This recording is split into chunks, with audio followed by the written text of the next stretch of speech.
찬송가 423장 함께 찬송하도록 하겠습니다. 423장입니다.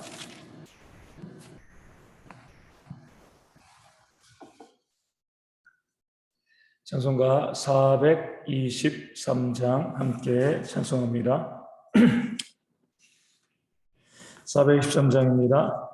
무엇보다도 더러운 죄로 물든 마음이 있는 보다 더이게 깨끗하게 씻겼네. 주의 보혈을 흐르는데 믿고 뛰어나가 주의 은혜 내가 입어 깨끗하게 되었네. 모든 의심 걱정과 두려움이 사라져 슬픈 탄식 변하여 기쁜 찬송 되었네. 주의 보혈을 흐르는데 믿고 뛰어나가 주의 은혜 내가 입어 깨끗하게 되었네. 세상 무기 영화와 즐겨하던 모든 것 주를 믿는 내게는 분토만도 못하다. 주의 보혈을 흐르는데 믿고 뛰어나가 주의 은혜 내가 입어 깨끗하게 되었네. 나의 모든 보배는 저 천국에 쌓였네. 나의 평생 자랑은 주의 십자가로다. 주의 보혈을 흐르는데 믿고 뛰어나가 주의 은혜 내가 입어 깨끗하게 되었네. 아멘. 사도신경으로 우리의 신앙을 함께 고백합니다. 나는 전능하신 아버지 하나님 천지의 창조주를 믿습니다. 나는 그의 유일하신 아들 우리 주 예수 그리스도를 믿습니다. 그는 성령으로 잉태되어 동정녀 마리아에게서 나시고 본디오 빌라도에게 고난을 받아 십자가에 못 박혀 죽으시고 장사된 지 사흘 만에 죽은 자 가운데서 다시 살아나셨으며 하늘에 오르시어 전능하신 아버지 하나님 우편에 앉아 계시다가 거기로부터 살아있는 자와 죽은 자를 심판하러 오십니다. 나는 성령을 믿으며 거룩한 공교회와 성도의 교제와 죄를 용서받는 것과 몸의 부활과 영생을 믿습니다. 아멘.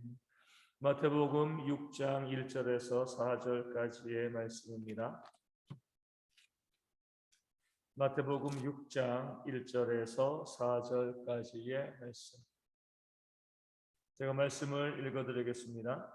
사람에게 보이려고 그들 앞에서 너희 의를 행하지 않도록 주의하라. 그리하지 아니하면 하늘에 계신 너희 아버지께 상을 받지 못하느니라.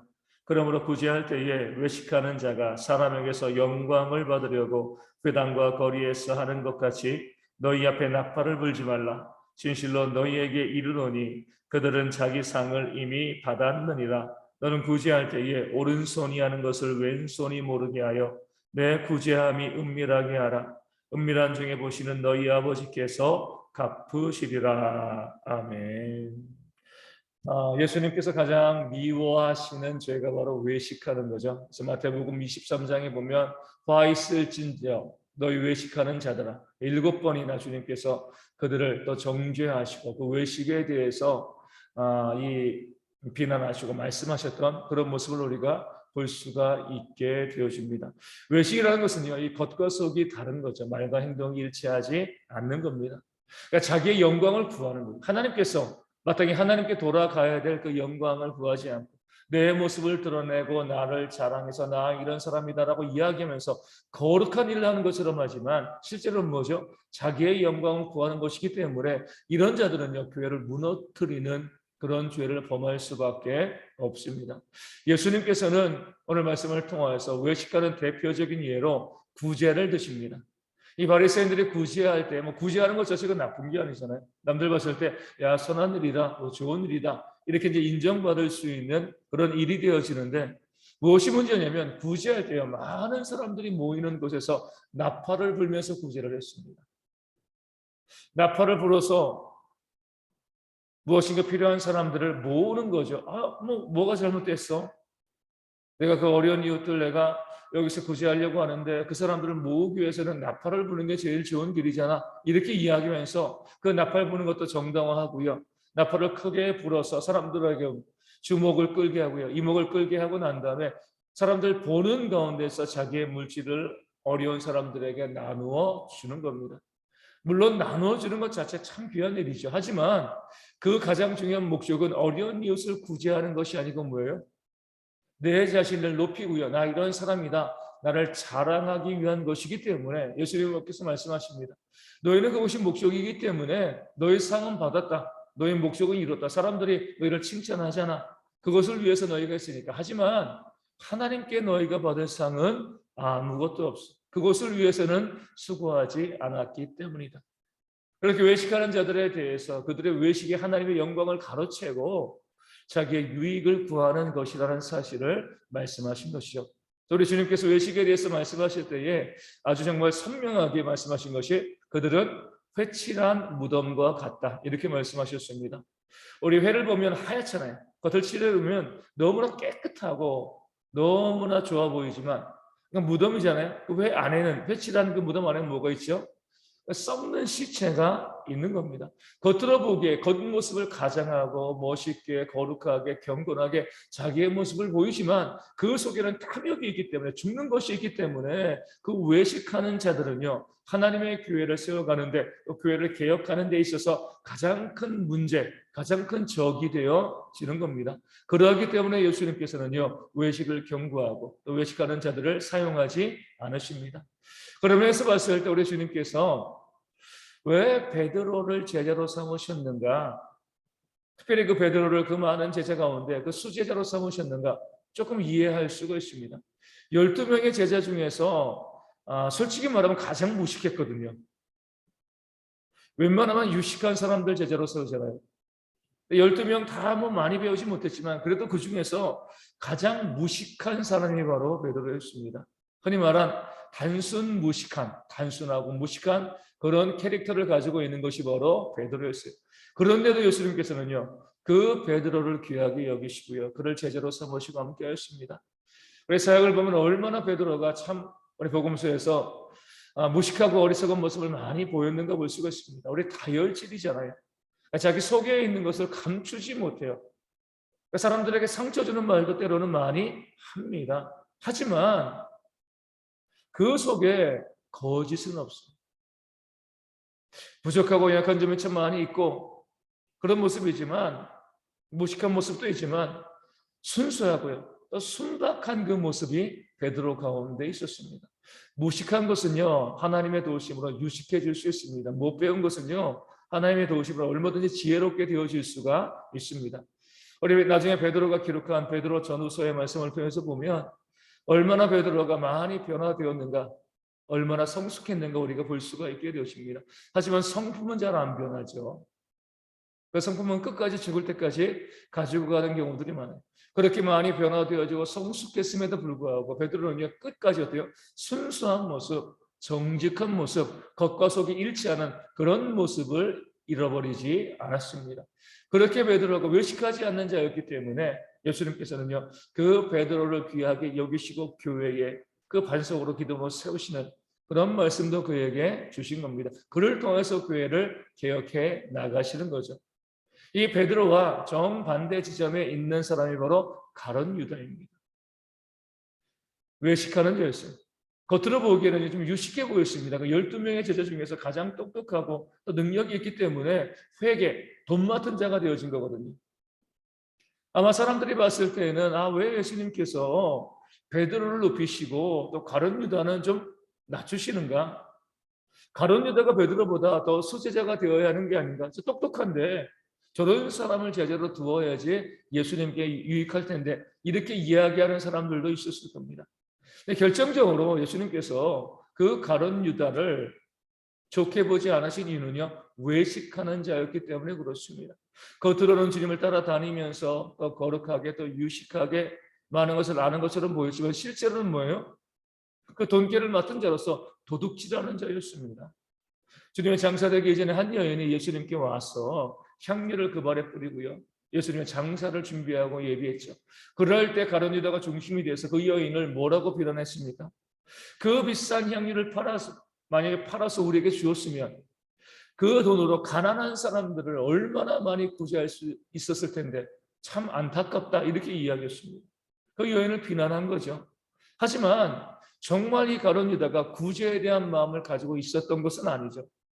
그 돈을 가지고, 그 향유를 가지고, 그 팔아가지고 물질이 생기면 자기의 것을 취하고자 하는 그런 욕심, 자기 유익과 자기 영광을 구하고자 하는 그런 욕심이 있었기 때문에 그 여인을, 주님의 장사를 준비한 그 헌신하는 여인을 비난하고 정죄했습니다. 결국 그러다가 주님을 팔아먹고요, 십자가에 달려 죽게 한 그런 장본인이 되었습니다. 이것이 바로 외식의 결과가 되어지는 겁니다. 개혁할 때 가장 주의해야 될 것이 바로 외식인 거예요. 남에게 보이기 위해서, 결국 자기의 유익을 구하기 위해서, 자기의 영광을 위해서 그렇게 개혁을 외치는 사람들은 결국은요, 그 개혁의 적이 되어집니다. 개혁한다는 것이 많은 사람들에게 뭔가 멋있는 것처럼, 그래야지 참된 신앙인 것처럼 보이기 때문에 많은 사람들이요, 개혁을 이야기하고 개혁을 주장하지만 실제로는 뭐예요? 자기 이익과 자기 영광을 구하는 거죠. 우리 정치인들도 계속 개혁을 이야기하지만 우리는 알잖아요. 왜 그 사람이 개혁을 이야기하는가? 자기가 대통령 되기 위해서, 자기가 한자리 하기 위해서, 무엇인가 자기가 얻어먹기 위해서 개혁을 이야기하는 것이지, 정말 그런 거 하나도 없이 개혁 그 자체만을 바라보고 있는 사람들은 별로 없습니다. 그렇기 때문에 개혁을 이야기하면서도 그것이 외식이고 결국 개혁되어지지 못하는 거죠. 우리 주님께서는요, 그런 모든 외식을 버리고 겉과 속이 일치되어지는, 말과 행동이 일치되어지는 바른 삶을 살아가게 되어질 때에 비로소 교회가 개혁되어지고 우리의 신앙이 세워진다는 것을 오늘 말씀을 통해서 우리 가운데 알려주고 있습니다. 그러면서 정말 겉과 속이 일치하는 사람, 말과 행동이 일치하는 사람, 정말 개혁되어지는 사람들은 어떤 삶을 살아가는가? 남에게 보이지 않고요, 은밀하게 구제하고 헌신하는 사람들처럼 자기를 자랑하지 않고요, 보이지 않는 곳에서 좀 더 온전한 삶을 살아가는 것이 정말 개혁하는 사람이다, 이 사실을 우리 가운데 알려주고 있습니다. 겉으로 자기를 드러내고 자랑하면서 나 이렇게 개혁하고 있어, 이런 사람이 아니라 오히려 그렇게 하지 아니하고요, 은밀하게 보이지 않게 그 삶에서 아무도 보지 않는 그 장소에서도요, 개혁적인 삶을 살아가고요, 바른 신앙으로 살아가는 사람, 크고 밖으로 드러나는 그런 일들만에 헌신하는 것이 아니라 아주 사소하고 그 보잘것없는 그 일에도 정말 최선을 다할 수 있는 사람, 유력하고 능력 있는 사람들에게만 그들에게 다가가서 그들과 손잡는 것이 아니라 이 땅에서 가장 보잘것없는 지극히 낮은 자에게 다가가서 그들을 정말 사랑하고 섬길 수 있는 이런 마음을 갖고 있는 사람이요, 순전한 사람들이고, 그런 사람들을 통해서 개혁이 이루어지고 하나님의 역사가 일어나게 되어질 줄로 믿습니다. 우리 믿는 사람들도요, 우리 주님께서 말씀하신 것처럼 그런 삶의 모습이 있어야 됩니다.